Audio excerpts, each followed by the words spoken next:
Ya, puji Tuhan, salam. Salam. Ya, puji Tuhan, berikan salam satu dengan yang lain. Ya, Tuhan memberkati.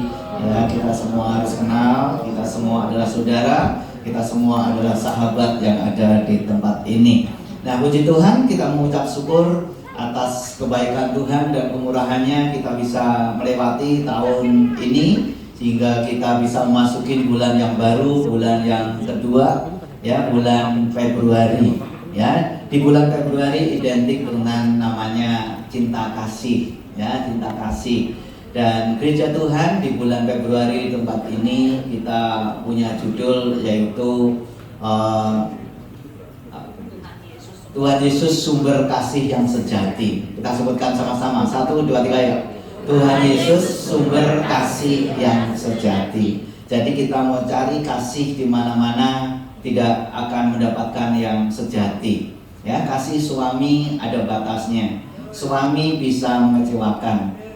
Betul kata Bu Tuti, termasuk saya. Ya, istri bisa mengecewakan. Ya, kasihnya tidak pernah kekal. Ya, kita bisa kecewa sama anak, kita bisa kecewa dengan menantu, kita bisa kecewa dengan mertua, tetapi kita tidak pernah kecewa dengan Tuhan Yesus.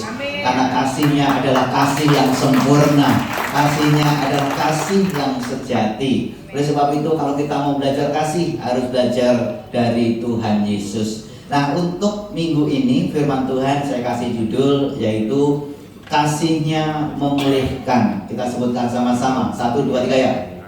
Kasihnya memulihkan, ya. Jadi hanya melalui kasih Kristus kita semua dipulihkan.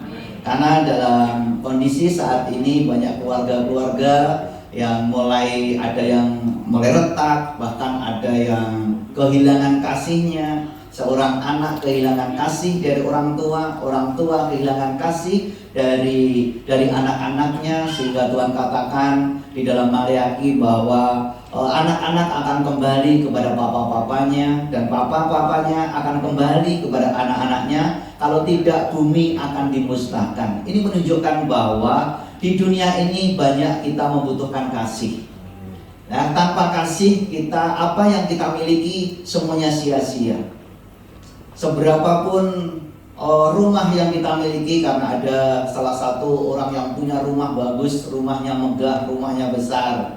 Tapi kalau kita melihat dari ini kesaksian, ini ada, kalau kita lihat dari depan, wah, kita akan melihat betapa bahagianya orang yang di dalamnya. Sehingga sekali waktu saya tanya, Bu, betapa bahagianya ya dia. Bahagia gimana, Pak? Dia suami istri sekarang sudah cerai. Kenapa bisa seperti itu? Seberapa yang kita miliki, seberapa besar mobil yang kita miliki, seberapa besar rumah yang kita miliki, seberapa besar juga istri yang kita miliki, tanpa kasih semuanya sia-sia. Ngomong, tanpa kasih semuanya sia-sia. Begitu juga kita kerja mendapatkan uang banyak, tanpa kita kasih, ada kasih dalam keluarga, semuanya tidak ada gunanya. Oleh sebab itu Bapak Ibu sekalian, kita rindu di bulan Februari ini semua harus kembali kepada kasih mula-mula. Kasih mula-mula. Jadi kita harus kembali kepada kasih mula-mula. Supaya apa? Supaya hidup kita berarti. Kasih mula-mula itu apa sih? Kasih mula-mula itu adalah dimana kasih pertama kita, kalau di dalam Tuhan, pertama kita mulai mengiring Tuhan. Waktu kita mulai mengenal Tuhan, maka setiap ibadah kita datang. Anggap aja ini seorang laki-laki bertobat. Setiap ibadah datang, ibadah pertama datang, ibadah kedua datang, ibadah ketiga datang, ibadah setelah minggu datang, bahkan ibadah kaum wanita pun dia datang.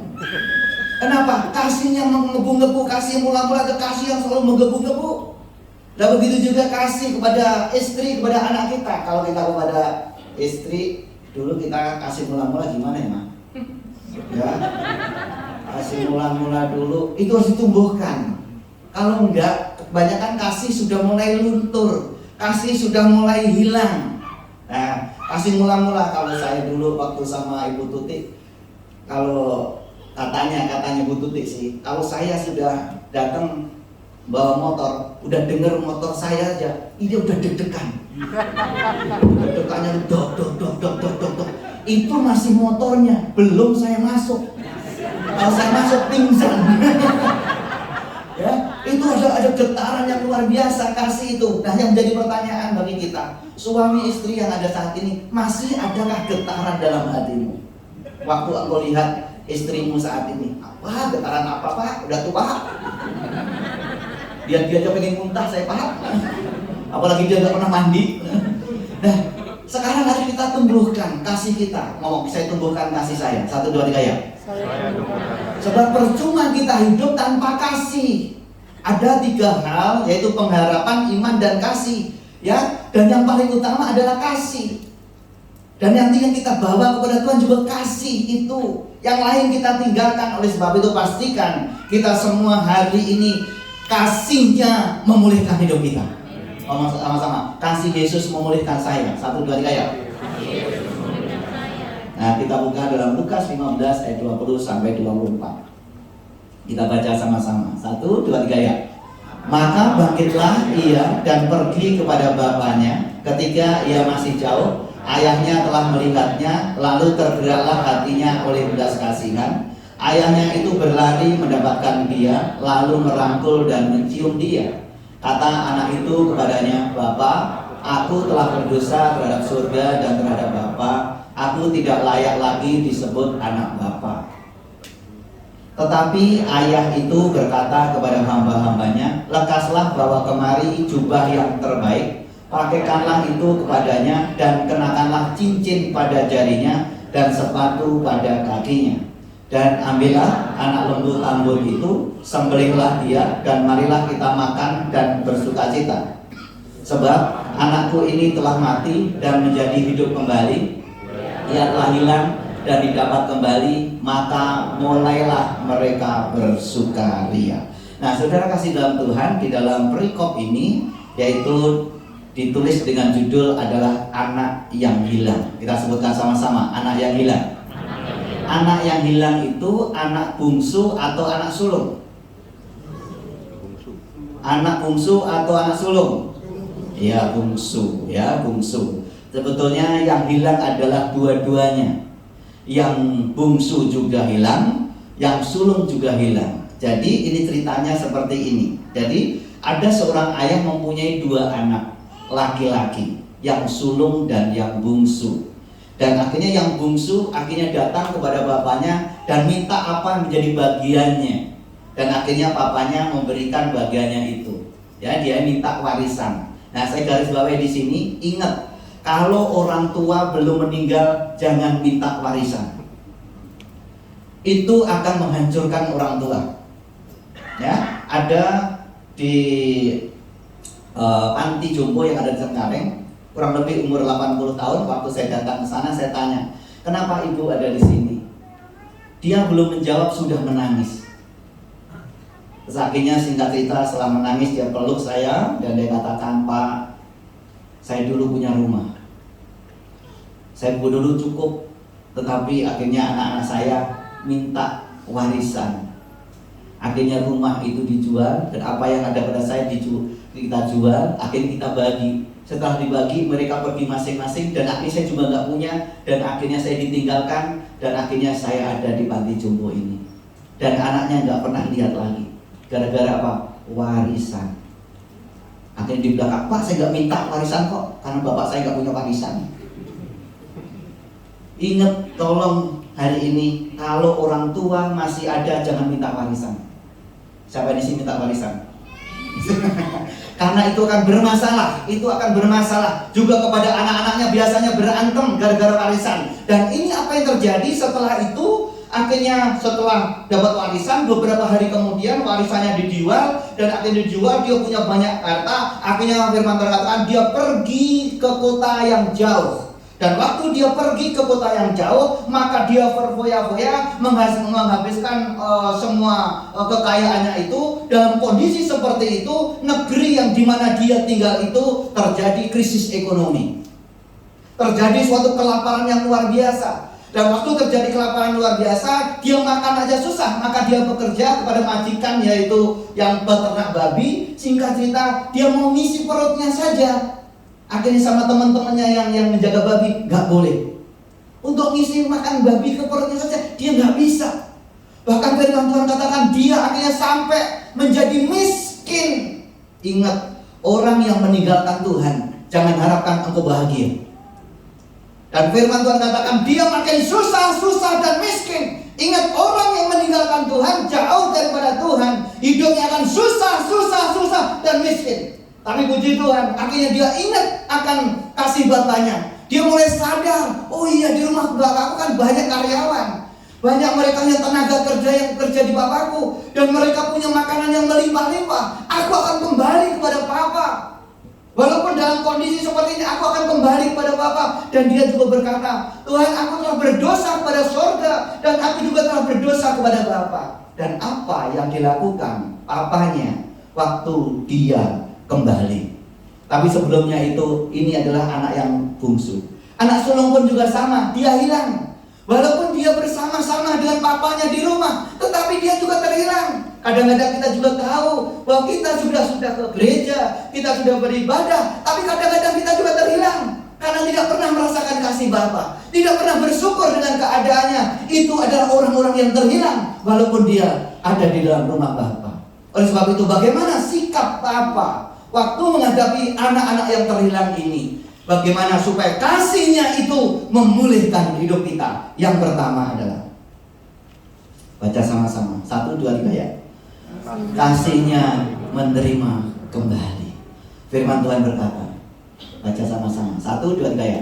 Maka bangkitlah ia dan pergi kepada papanya. Jadi waktu tadi sudah kondisi miskin, bahkan firman Tuhan katakan mereka sudah melarat, sudah tidak punya apa-apa, semua sudah habis. Maka dia mulai sadar, dan maka bangkitlah ia pergi kepada bapaknya. Dan apa yang dilakukan bapaknya? Ketika ia masih jauh, ayahnya telah melihatnya. Jadi masih jauh, ayahnya telah melihatnya. Contoh, Re aja di sini. Anggapnya Re ini anak yang hilang. Ini masih jauh, dia mau pulang, mau ini. Pakaiannya comang camping, ya udah begitu pakai aja nggak apa-apa. Dan sambil lusuh, sambil jalan. Udah stop dulu di situ. Firman Tuhan katakan dari jauh bapaknya sudah melihatnya. Saya percaya hari ini kondisi apapun yang kita alami, Allah melihat kita. Tepuk tangan buat Tuhan Yesus. Tuhan tahu kita, Tuhan tahu menjadi pergumulan kita, dan Tuhan juga tahu pergumulannya anak yang hilang tadi. Biasanya firman Tuhan berkata, ayahnya telah melihatnya, lalu baca sama-sama, 1, 2, 3 ya. Lalu tergerak hatinya oleh belas kasihan. Coba kalau kita punya anak nyakiti, sudah ngabisin harta, hidup foya-foya, memboroskan semuanya, hidup dengan pelacur, firman Tuhan katakan di situ. Udah hidupnya sudah nggak benar, terus kembali kepada kita. Apa yang kita lakukan? Biasanya kita marah-marah. Kamu ya tidak, anak nggak tahu diuntung. Kamu sudah menyakitin orang tua. Kamu sudah menghambur-hamburkan orang uang. Kamu sudah semua warisan sudah kamu jual. Tapi kenapa kamu datang dalam kondisi yang susah? Kamu datang. Tetapi Bapa di surga tidak. Tapi dalam kondisi seperti itu, dia tidak dimaki-maki begini. Tetapi Tuhan katakan, lalu tergerak hatinya oleh belas kasihan. Agak kesini dikit, ayahnya berlari. Yang berlari siapa? Ayahnya atau anaknya? Berarti Bapa mendekatin kita.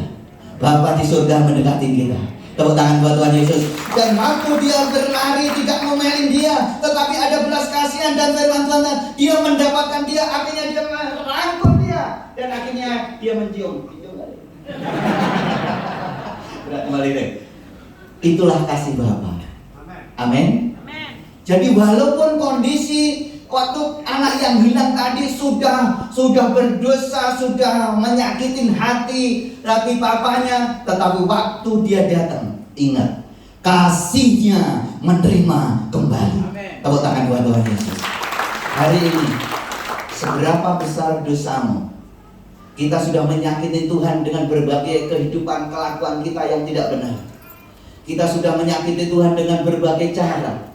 Tetapi ingat, kita harus kembali kepada Bapa. Dan Bapa akan terima kita. Walaupun dosamu merah seperti kirmisi, Tuhan akan putihkan seperti salju. Walaupun dosamu merah seperti kusumba, Tuhan putihkan seperti bulu domba. Tepuk tangan buat Tuhan Yesus. Tuhan akan terima kembali keberadaanmu. Tuhan tidak maki-maki, tetapi Tuhan melupakan semua yang ada di belakangmu. Tuhan tidak ingat-ingat apa yang sudah pernah kau lakukan. Yang penting adalah kita mau kembali kepada Bapa, maka pemulihan terjadi. Tetapi sebaliknya kalau nggak kembali, makin susah dan makin melarat. Dan kenapa Tuhan terima? Klik. Bagaimana caranya supaya Tuhan terima kita? Baca sama-sama ayat 17, 1, 2, 3 ya. Lalu ia menyadari keadaannya. Yang pertama, ingat, kita harus kalau mau mengalami pemulihan, kasih-Nya memulihkan kita, kita harus menyadari keadaan kita. Menyadari keadaan kita. Kenapa banyak orang tidak mengalami pemulihan? Gak mau menyadari dirinya. Bahkan yang terjadi menyalahkan orang lain. Kalau kita akan sadar, Tuhan, saya berdosa, saya salah, Tuhan. Dan setelah menyadari itu, firman Tuhan berkata, klik. Baca sama-sama 18, 1, 2, 3 ya. Aku akan bangkit dan pergi kepada Bapakku dan berkata kepadanya, Bapa, aku telah berdosa terhadap surga dan terhadap Bapa. Ingat, setelah kita menyadari keadaan kita, kondisi kita, kegagalan kita sadari dan kita serahkan kepada Tuhan. Dan ingat, setelah itu kita bangkit dan pergi kepada Bapa. Dan waktu kita menyadari, kita harus bangkit. Ngomong bangkit. Kita nggak boleh lesu. Kita nggak boleh lemah. Kita semua harus semangat. Orang yang semangat dapat menanggung penderitaannya. Tetapi siapa yang memulihkan semangat yang patah? Itu nggak ada. Oleh sebab itu ingat, dalam kondisi yang terpuruk, dalam kondisi yang terjepit, kita harus menyadari dan bangkit kepada Bapa. Ngomong bangkit. Saya percaya kalau kita bangkit lagi, maka pemulihan pasti terjadi. Tepuk tangan buat Tuhan Yesus. Nah, saat ini kalau kasih-Nya sudah menerima kita sudah diterima, apa yang harus kita lakukan? Baca Roma 15 ayat 7, 1, 2, 3 ya. Sebab itu terimalah satu akan yang lain, sama seperti Kristus juga telah menerima kita untuk kemuliaan Allah. Jadi kalau Tuhan sudah menerima kita apa adanya, Tuhan mau juga kita menerima orang lain apa adanya. Nah, ini agak gampang. Kalau kita menerima istri yang baik, itu gampang. Kita menerima suami yang baik, itu gampang. Kita menerima penantu yang baik, itu gampang. Kalau kita menerima ampo, itu lebih gampang. Tapi kalau kita menerima istri yang tidak baik, istri yang menyakitin, apakah kita bisa terima? Ada anak yang menyakitin orang tuanya, bahkan neneknya. Ya, saya sendiri waktu datang ke sana, kelihatannya saya juga nggak bisa terima. Saya juga nggak bisa terima. Apalagi semua di rumah tangganya dihancurin sama anak itu. Saya juga nggak bisa terima loh kelihatannya. Aduh, gini. Dan saya ngomong, udah panggil polisi saja. Saya juga nggak bisa terima, tetapi saya belajar Tuhan, biar Roh Kudus mampukan saya untuk bisa menerima keadaannya ini. Coba, kalau anak kita itu nyakitin kita, apakah kita bisa terima? Tetapi hari ini, karena kita sudah diterima oleh Bapa di surga, ayo kita belajar menerima orang-orang yang pernah menyakiti kita. Amin. Siapa di sini pernah dilukai? Oke. Pernah melukai? Oke. Melukai 3 kali, dilukai 5 kali. Lebih banyak dilukai, ya. Itu nggak gampang. Ya. Tapi kita harus belajar. Ngomong belajar. Kita belajar mengampuni orang-orang yang pernah melukai kita, yang menyakitin kita. Bahkan ada seorang anak teman saya aja lah. Teman saya itu diperlakukan tidak baik. Waktu saya bekerja, dia itu mukanya murung. Tiap kerja pagi-pagi jam 7 saya datang terus doa di ruang doa. Dia selalu murung, gak pernah sukacita. Suatu kali saya tanya, kenapa kamu selalu murung? Gak pernah tersenyum. Kayaknya dia nangis. Karena dia nangis, karena dia wanita. Singkat cerita saya ajak teman saya yang dulu namanya Mega Kumalasari yang pernah khotbah di sini. Mega orang India itu teman saya kerja dulu. Dan singkat cerita, Mega itu teman kita nangis. Ya kita tanya kenapa dia. Ternyata singkat cerita, tolong kamu ungkapkan kenapa. Ternyata dia sakit hati sama papanya. Papanya itu kalau melukai mamanya langsung diseret. Dengan kata-kata kasar, seret, ditonjok, ditendang.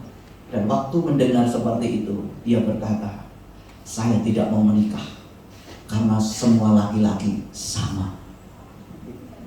Sebetulnya tidak semua laki-laki. Laki-laki di sini baik. Amin. Tepuk tangan buat laki-laki. Dan dalam kondisi seperti itu, apa yang terjadi? Dia susah untuk menerima. Dan saya katakan, Tuhan telah menerima engkau dan engkau belajar menerima. Tidak bisa. Dan dia teriak, tidak bisa. Tidak. Dan singkat cerita, ayo kita berdoa. Dan kamu harus lepaskan pengampunan. Karena apa?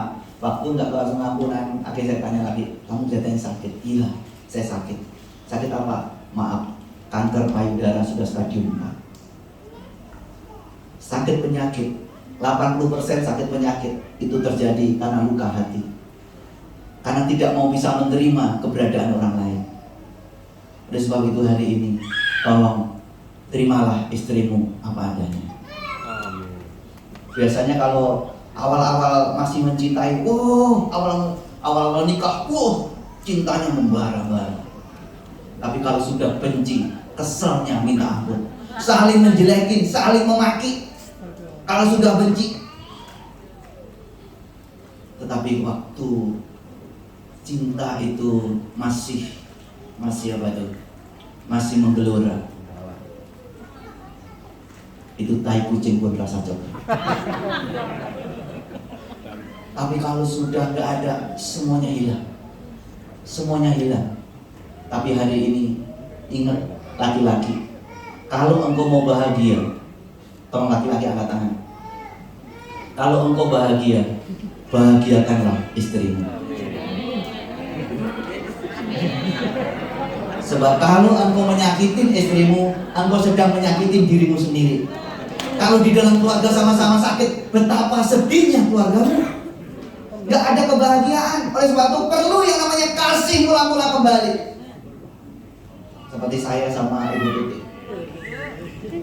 Saya itu susah ngucapin, Ma, aku cinta padamu.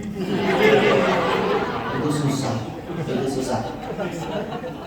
Itu beda sama Kovektor. Saya tuh iri sama Kovektor. Kovektor tuh tiap hari dia selalu berkata kepada istrinya, istriku, engkau adalah kado yang terindah dari Tuhan.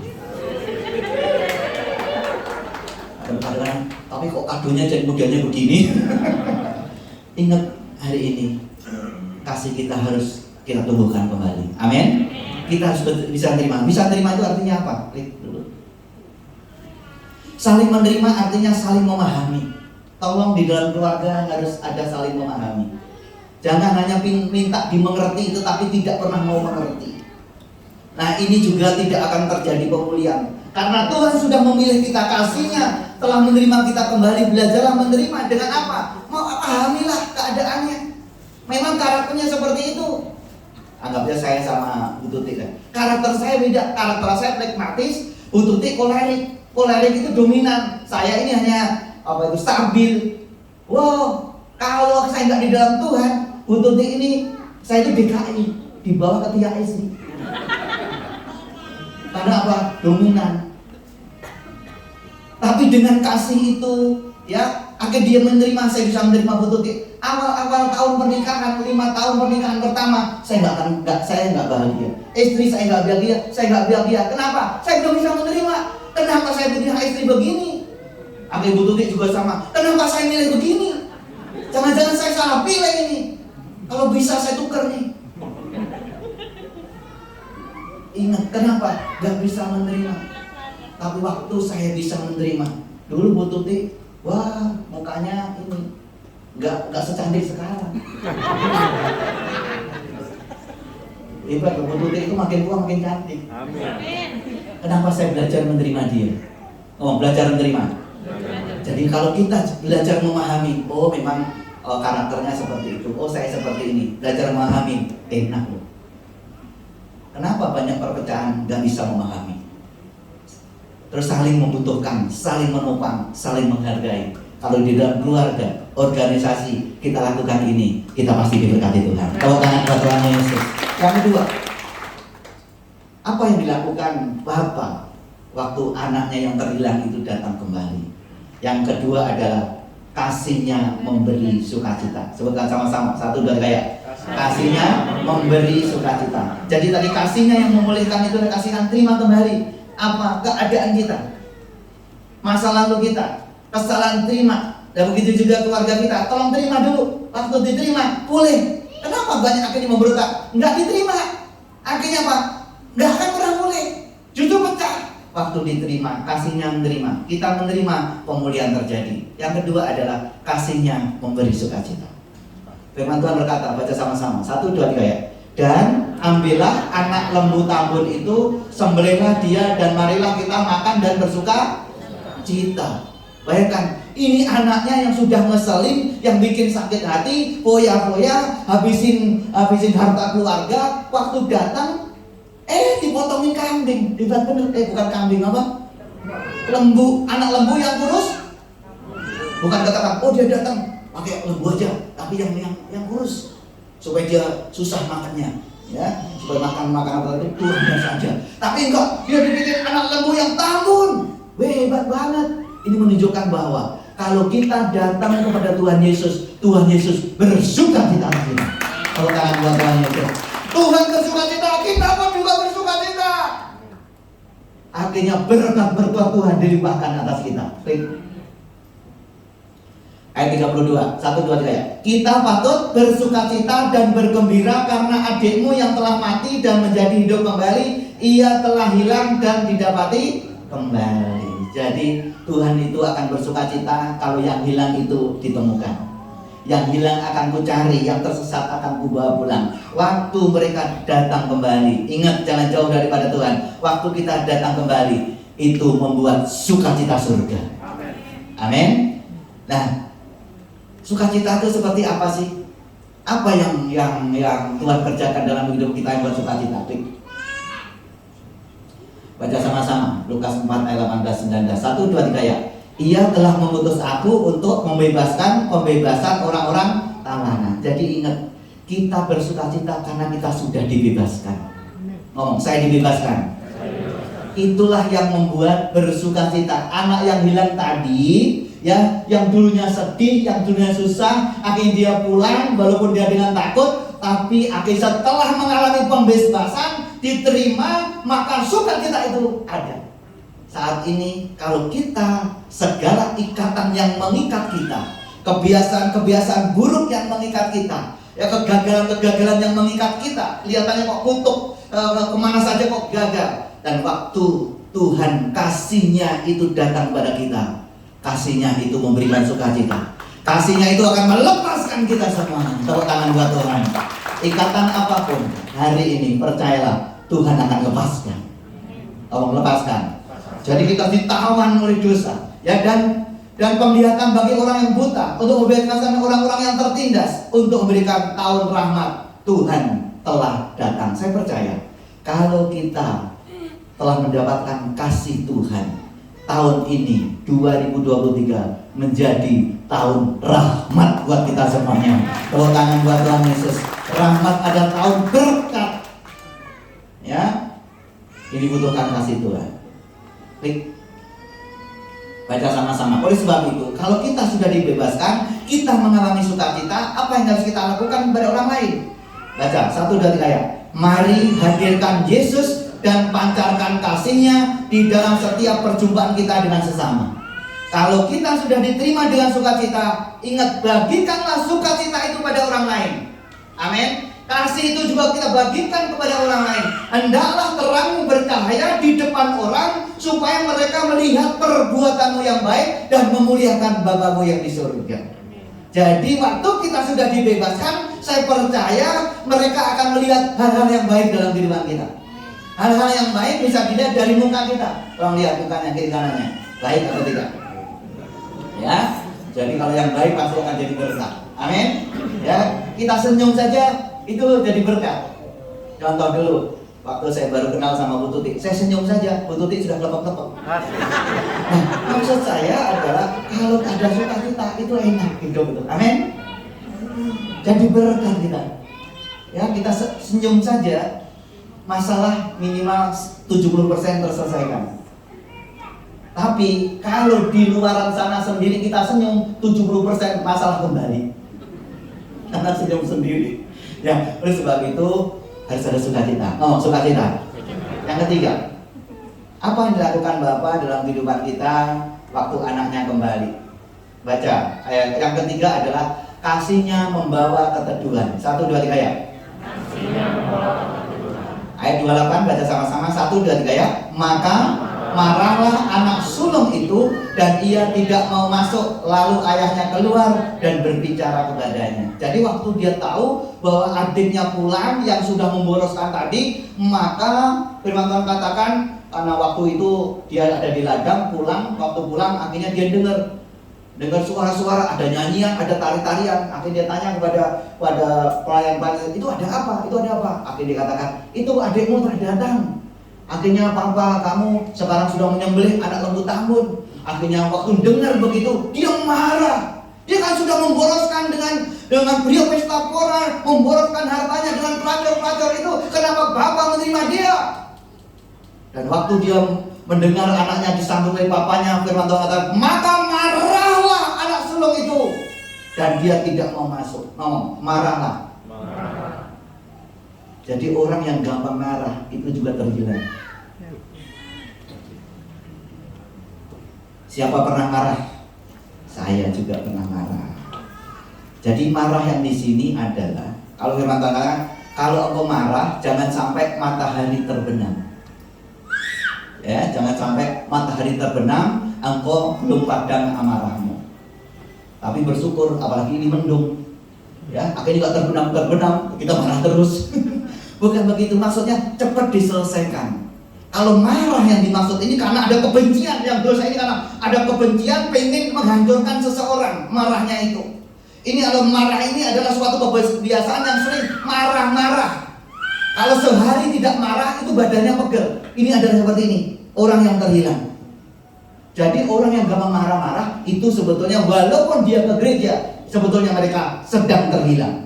Lalu ayahnya, waktu dia marah, apakah ayahnya marah? Apakah bapak marah? Kadang-kadang kita sering marah kepada Tuhan, tetapi Tuhan tetap mengasihi kita. Tepuk tangan buat Tuhan Yesus, haleluya. Bahkan Tuhan lalu ayahnya keluar, dia marah-marah gak mau masuk, yaudah saya keluar. Akhirnya bapaknya keluar dan berbicara dengan dia. Kata ayahnya kepadanya, anakku, engkau selalu bersama-sama dengan aku, dan segala kepunyaanku adalah kepunyaanmu. Selama ini dia terhilang, gak menyadari. Selama ini bersama-sama dengan bapaknya, apa yang papa punya, dia punya. Kadang-kadang kita tidak pernah bersyukur apa yang ada pada kita. Orang yang tidak pernah bersyukur sebetulnya adalah orang yang terhilang. Walaupun dia ke gereja tiap hari sudah terhilang, tetapi waktu kita menyadari Tuhan, terima kasih, semua yang ada, semua yang saya miliki semua adalah dari Engkau. Waktu kita menyadari seperti itu, maka firman Tuhan katakan segala kepunyaan Tuhan menjadi kepunyaan kita. Ngomong, kepunyaan Tuhan juga kepunyaanku. 1, 2, 3 ya. Betapa enaknya kita nggak terhilang kalau udah begitu.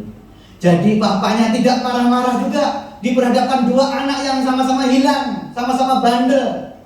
Dan akhirnya papanya datang juga dengan baik kasihnya, memberikan keteduhan. Dia datang. Ya, dia datang memberikan keteduhan, dia tidak marah. Dan begitu juga kita.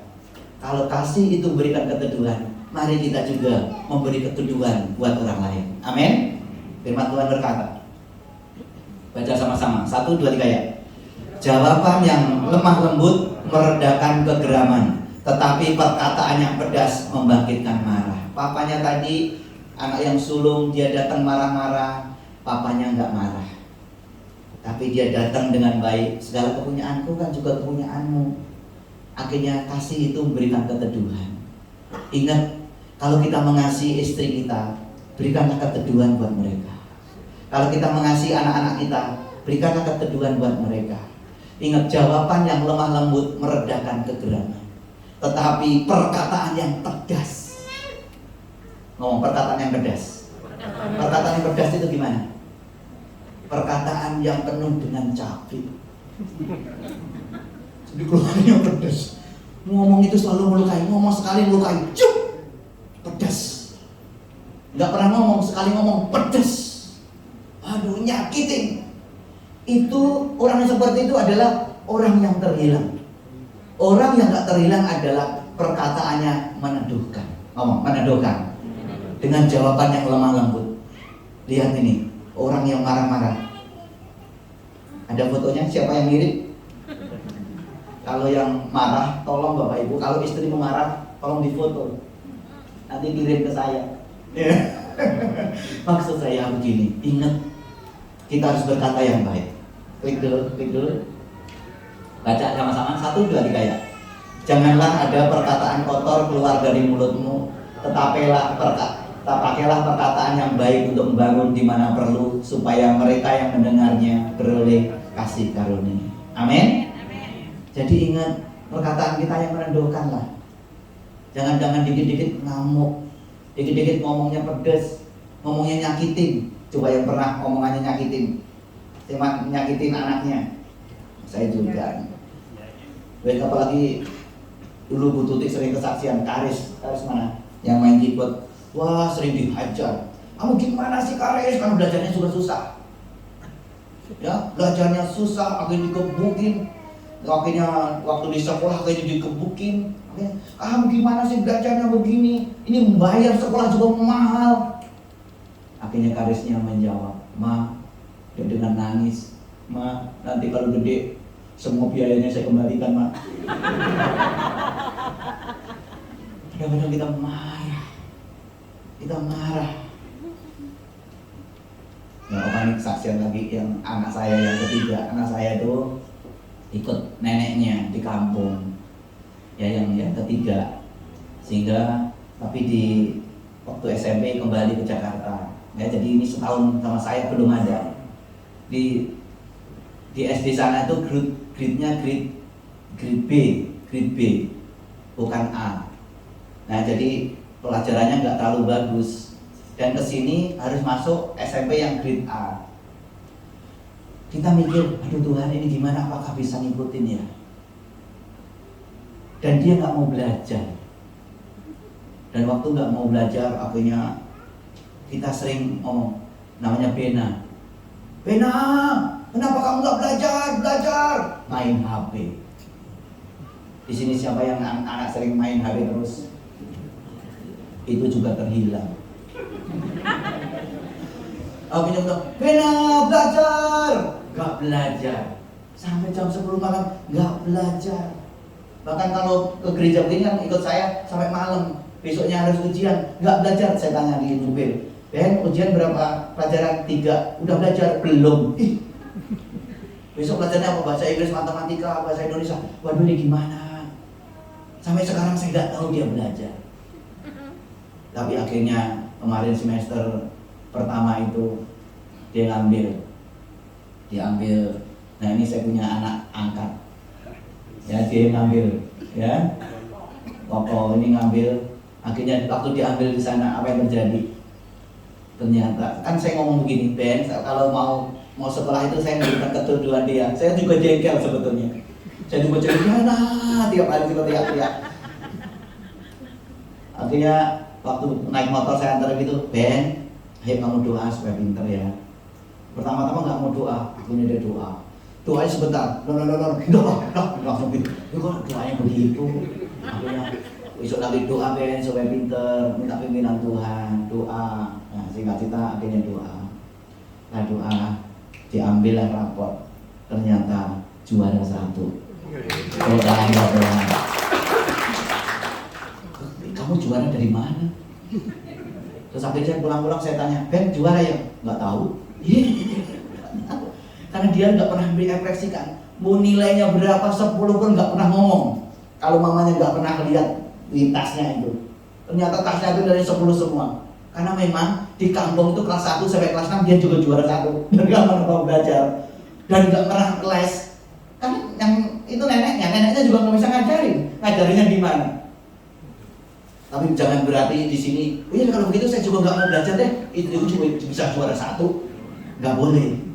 Harus belajar. Kalau nggak belajar nggak bisa. Itu hanya kasih karunia saja. Karena perkataan yang memberi keteduhan. Amin. Ya, udah kamu Ben, pinter ya Ben. Akhirnya sekarang belajar. Ajar anak-anak sekolah minggu, dia nggak bisa dandan, tomboy, ya, udah suruh nari nggak bisa nari, nggak mau. Akhirnya saya, udah hari ini kamu les. Akhirnya saya guru les, saya suruh datang ke sini. Akhirnya orang guru les ngomong, kenapa nggak belajar sama Karis sih? Karis kakaknya, kan saya tahu kalau belajar sama Karis berantem. Akhirnya udah guru les saja. Akhirnya kalau nggak tahu dia mau talentanya apa juga nggak tahu, semuanya nggak tahu. Ya, pinternya hanya matematika selalu juara. Temannya aja bingung. Ya, maksud saya adalah ingat bagi kita kalau kita punya anak seperti itu, berikan keteduhan. Berikan keteduhan. Jangan ngomong kamu memang bandel, kamu memang jelek, kamu memang bodoh. Akhirnya dia jawab, memang papa saya juga bodoh. Jadi ingat bagi kita, kamulah yang baik. Waktu saya berkata, Ma, kamu cantik, kamu cantik, kamu cantik. Cantik loh.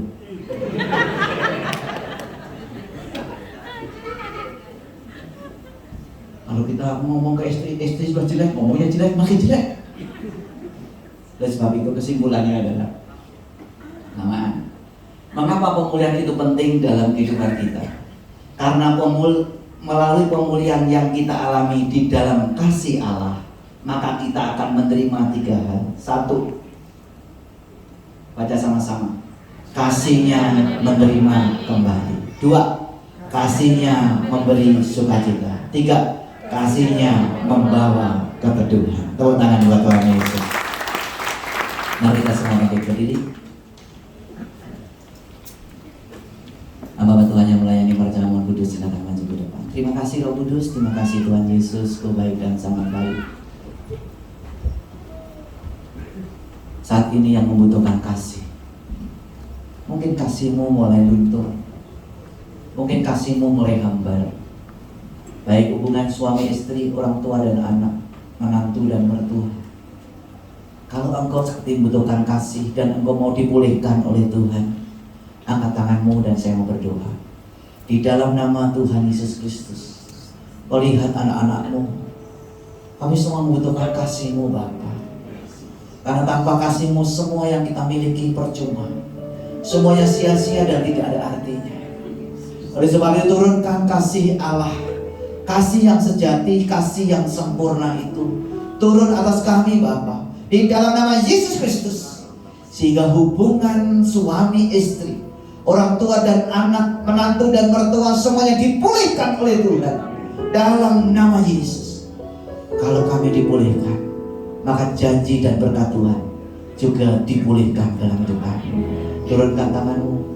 Terima kasih. Dan saat ini kami akan terima perjamuan kudus di dalam nama Tuhan Yesus Kristus. Haleluya. Amin. Silakan duduk.